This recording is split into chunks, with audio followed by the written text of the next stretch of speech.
Le cardinal Lavigerie, un géant de l'apostolat, suite. Retour en Algérie.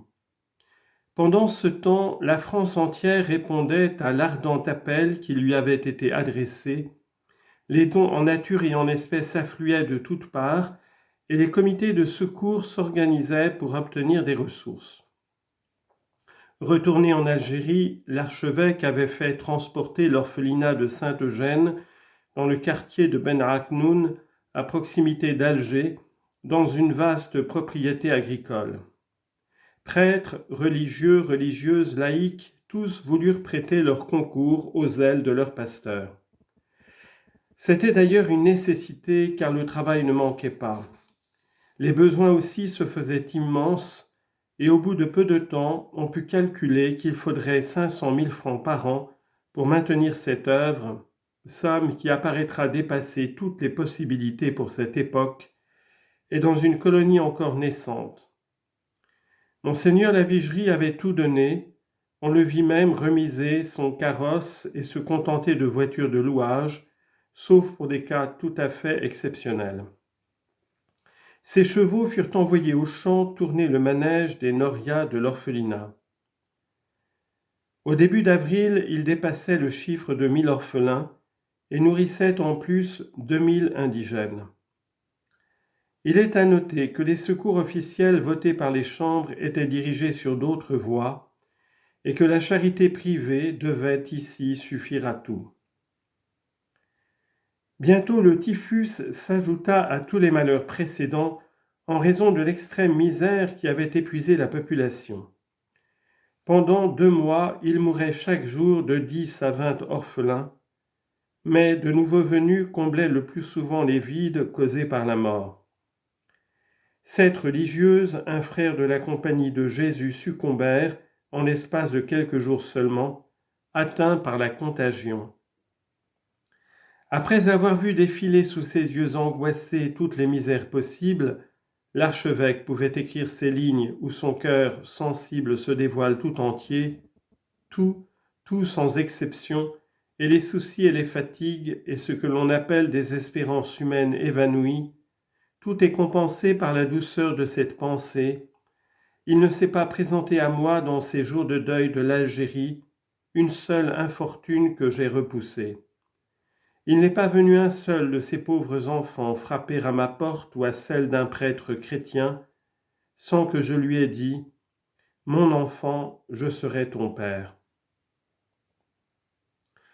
On le vit même un jour à 60 kilomètres d'Alger, malgré les protestations de son entourage et des colons, emporter près de lui dans sa voiture un pauvre orphelin découvert sur la route, dégoûtant, rempli d'ulcères et tout dévoré de vermine. Projet d'avenir. On avait dit que les orphelins se sauveraient dès le printemps et retourneraient à leurs habitudes nomades ou à demi sauvages. Il n'en fut rien, bien que l'archevêque eût prescrit de ne retenir personne par force et de ne pas fermer les portes, de n'avoir aucune clôture au champ. Chose plus heureuse encore, à l'amélioration physique, au salut du corps, s'ajoutait visiblement la transformation morale. C'était une double résurrection, c'était l'aurore d'un jour qu'on avait cru si lointain et qui semblait déjà se lever. Les ennemis de la religion, dans la presse surtout, ne se firent pas faute d'attaquer l'archevêque à cause de son prosélytisme. Mais cette fois, monseigneur Lavigerie commençait à trouver des défenseurs, même dans les rangs de l'administration et de l'armée, et jusque parmi les chefs indigènes. Il n'était vraiment pas possible qu'il ne fût approuvé et soutenu par tous ceux qui étaient de bonne foi. MacMahon, qui s'était rendu en France, s'y défendit contre l'accusation d'imprévoyance lancée de divers côtés contre lui et fit ressortir tout ce que le gouvernement avait réalisé pour secourir les malheureux. Combien on regrette cependant qu'un homme d'une pareille valeur ait pu garder le silence complet sur l'initiative de monseigneur Lavigerie, qui assurait seul à la province d'Alger, pour les veuves et les orphelins arabes, un secours 4 ou 5 fois plus considérable que celui de l'État. Ce silence en dit long sur une hostilité qui ne désarmait pas. Tandis que plusieurs de ces prêtres se rendaient en Europe et en Amérique afin de tendre la main pour assurer la vie des orphelinats, l'archevêque écrivait le 6 avril à l'œuvre des écoles d'Orient une longue lettre résumant tout ce qui avait été entrepris et son plan pour l'avenir, éducation des orphelins, formation aux travaux agricoles, établissement futur des colons indigènes.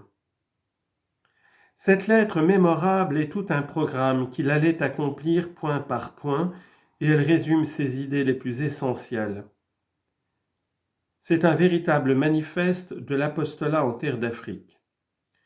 Nous aurons là, écrit-il, dans quelques années, une pépinière féconde d'ouvriers utiles, soutiens, amis de notre colonisation française, et disons le mot, d'arabes chrétiens. Citation. Il faut relever ce peuple. Il faut cesser de le parquer dans son Coran comme on l'a fait trop longtemps par tous les moyens possibles. Il faut lui inspirer dans ses enfants du moins d'autres sentiments, d'autres principes. Il faut que la France lui donne, je me trompe, lui laisse donner l'Évangile ou qu'elle le chasse dans les déserts loin du monde civilisé. Hors de là, tout sera un palliatif insuffisant et impuissant. Fin de citation. Ces paroles si décisives provoquèrent ou de l'admiration enthousiaste ou de nouvelles inquiétudes. Mais Monseigneur Lavigerie ne reculerait pas, et bientôt il allait emporter de haute lutte la liberté de l'apostolat africain.